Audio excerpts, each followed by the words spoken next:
It's strange how one small mistake can spiral out of control so quickly. I never intended for any of this to happen. I didn't even realize what I'd done until it was too late. One careless moment, one tiny oversight, and suddenly my world unraveled before my eyes.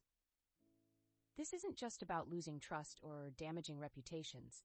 It's about facing the consequences of something I'll never be able to take back. Tonight, I need to say these words aloud, to confront the weight of what I've done. Because silence won't fix anything. It only makes the burden heavier. At first glance, that day felt like any other. Emails flooded my inbox, deadlines loomed over me, and meetings stacked up one after another. My job required juggling sensitive information daily, client data, internal reports, confidential memos, but none of it ever felt particularly dangerous. After all, we were trained to handle such things carefully. Or so I thought. In hindsight, complacency was my downfall. Over time, routine dulled my awareness, making me forget just how fragile trust could be. That morning, when I forwarded an email chain without double-checking its contents, I had no idea I was setting off a chain reaction that would change everything. The slip-up itself was almost laughably simple. A single click, a split-second decision made without thinking. I was rushing, trying to clear my inbox before heading into a meeting. An email arrived from upper management containing updates on a high-profile project. It wasn't marked urgent, but it needed forwarding to our team leads. At least, that's what I told myself. Without pausing to verify the recipients list, I hit send. Only later did I realize the attachment included proprietary financial details meant exclusively for senior staff. By then, the damage was done. Dozens of people now had access to classified information they shouldn't have seen, and I was responsible. Panic doesn't come gradually. It hits you like a freight train. Within minutes, responses started pouring in. Questions, accusations, panicked inquiries from colleagues who realized what had been leaked. My phone buzzed incessantly, each notification driving the reality deeper into my chest. I wanted to scream, to explain that it was an accident, that I hadn't meant to do it. But excuses wouldn't matter. Not to them, not to anyone. All I could think about was the magnitude of my error. Who would lose their job because of this? Would clients pull out? Could the company survive the fallout? The questions swirled endlessly, leaving me paralyzed with dread. The confrontation came swiftly, too swiftly for me to prepare. Upper management called an emergency meeting demanding answers.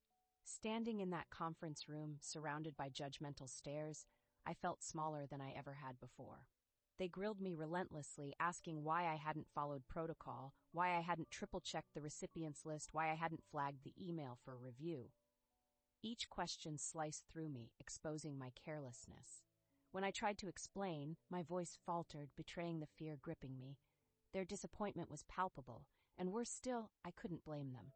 If roles were reversed, I'd feel the same way. After the initial shock wore off, the fallout began.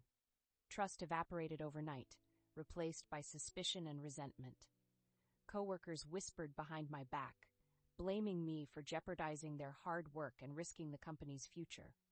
Some distanced themselves entirely, unwilling to associate with someone labeled reckless.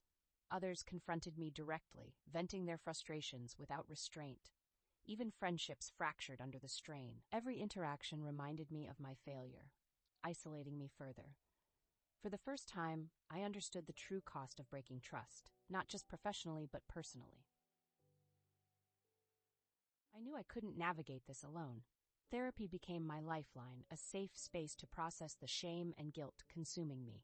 At first, I raged against myself, against fate, against the circumstances that led to my mistake. Slowly, though, anger gave way to acceptance. Acceptance that mistakes are human, yes, but accountability is non-negotiable. Together, we worked on strategies to rebuild trust, not just with others, but with myself. Forgiveness doesn't erase consequences, but it allows healing to begin. For the first time since the incident, I dared to hope that redemption might still be possible. Making amends wasn't easy, not when the wounds were still fresh. I reached out to key individuals impacted by the breach, apologizing sincerely and offering to help mitigate the damage. To my surprise, some welcomed my efforts, admitting they'd struggled with similar lapses in judgment. We worked together to rectify errors, strengthen protocols, and prevent future incidents. It wasn't perfect, but it was progress. Gradually, relationships began to mend, built on transparency and mutual effort rather than secrecy and blame. Those moments reminded me that forgiveness isn't guaranteed, but it starts with vulnerability and action. Looking back, I see patterns in my behavior, patterns of haste, distraction, and misplaced confidence. That single click taught me more than any training program ever could. It showed me the importance of diligence, the value of double-checking, and the fragility of trust. These lessons weren't easy. They came wrapped in regret and heartache, but they reshaped me in ways success never could. Writing these reflections helps me process the journey, documenting growth and reminding myself that accountability isn't weakness, it's strength. As I sit here today, watching the sun dip below the horizon, I remind myself that letting go of perfection doesn't mean abandoning responsibility, it means embracing humanity. Today, I focus on progress, not perfection. I've implemented stricter measures to ensure nothing like this happens again. Double verifications, peer reviews, automated reminders. Mistakes may still occur, but I handle them differently now, with transparency, accountability, and compassion. That quote on my wall reminds me daily that growth isn't linear. It's messy, unpredictable, and often painful, but it's also beautiful. So here's to moving forward, not with fear, but with resilience. Thank you for listening to my story.